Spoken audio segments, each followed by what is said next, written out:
Arthur, nossa conversa vai ser ainda maior, né? Temos mais um convidado aqui com a gente para falar sobre o quê? Sobre fazer o bem, né, Arthur? Exatamente, para falar sobre solidariedade, é o nosso foco do programa hoje no Tom Maior. E recebemos agora o João Batista.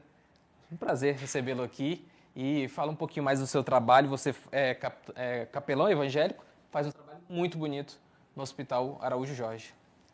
Eu sou capelão, trabalho no Araújo Jorge já há 21 anos. Olha só. E o trabalho do capelão, geralmente as pessoas me perguntam o que faz um capelão.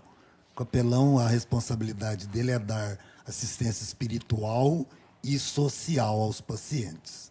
E de que forma que essas ações são oferecidas aos pacientes, né? De fazer o bem pode ser muito variado, né? A gente pode fazer o bem a alguém de diversas formas, seja com atenção, seja com alimento, seja com corte de cabelo, que eu sei que o senhor faz também. Então, quais são esses exemplos de ações desenvolvidas no hospital?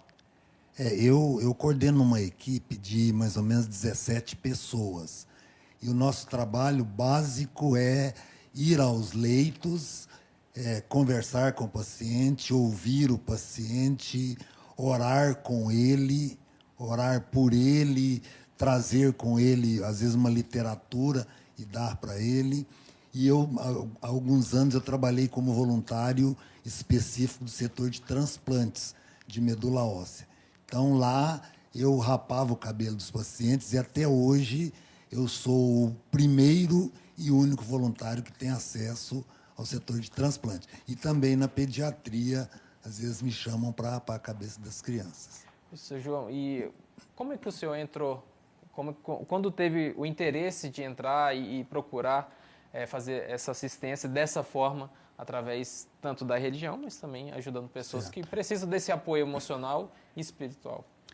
A minha entrada no Araújo Jorge, na realidade, no começo eu não queria entrar. Hoje eu já não quero sair. Né? Há 21 anos eu entrei através do setor de radioterapia. Havia umas senhoras que elas precisavam de um homem para carregar uma garrafa de chá para servir para os pacientes que esperavam na recepção.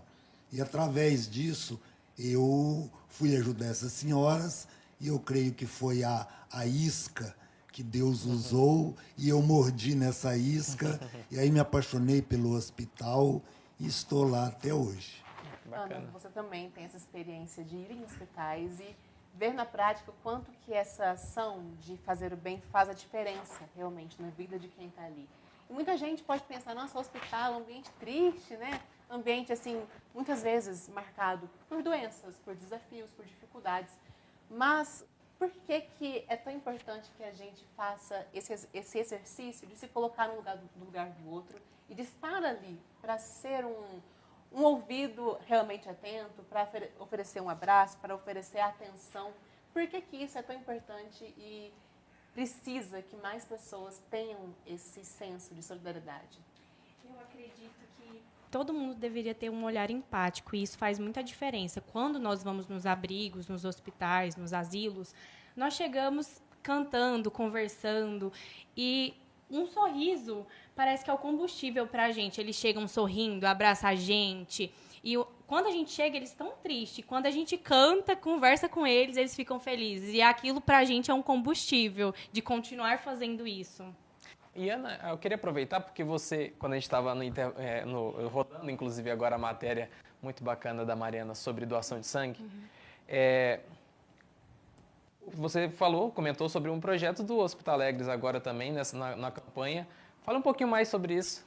Aproveitando que a gente está conversando sobre o banco de sangue, a gente também vai doar sábado agora, todo mundo, do Hospital Alegres, vamos levar também outras pessoas, lá no Araújo Jorge também. E a equipe se disponibilizou, né, a receber a gente. Então, vai ser 8 horas no sábado, gente. Quem quiser doar está convidado. Muito bom. Inclusive, a gente está aqui falando sobre fazer o bem, né, seu João? E fazer o bem, muitas vezes, pode ser algo pequeno. Então, mas que para a pessoa que vai receber é algo grande, é um gesto grande.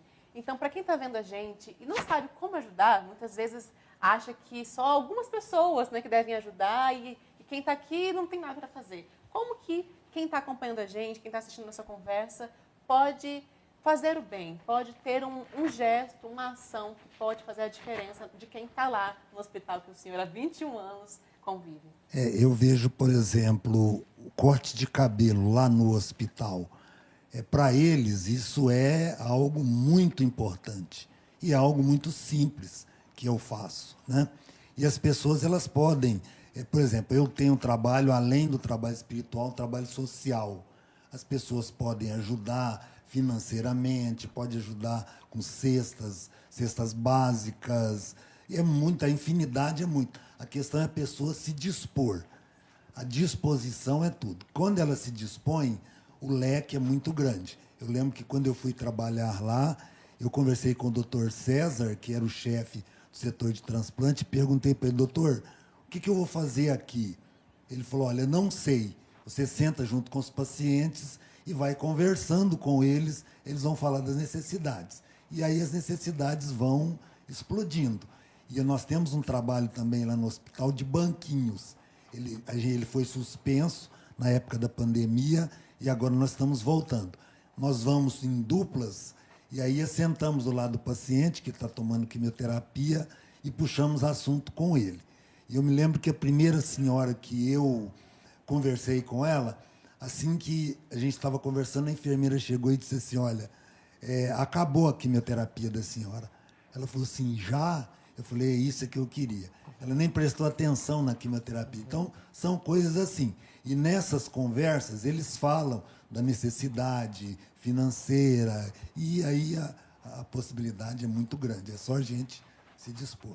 E é comum também que, por exemplo, depois desse contato com o senhor, as pessoas comentem como que a sua presença ali fez diferença para eles de alguma forma?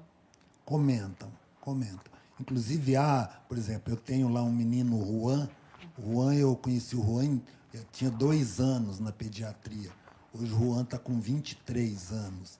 Então, eles falam, ele até deu uma entrevista um dia, falando que o tio João, que eles me chamam de tio João, o tio João fez toda a diferença no tratamento dele lá.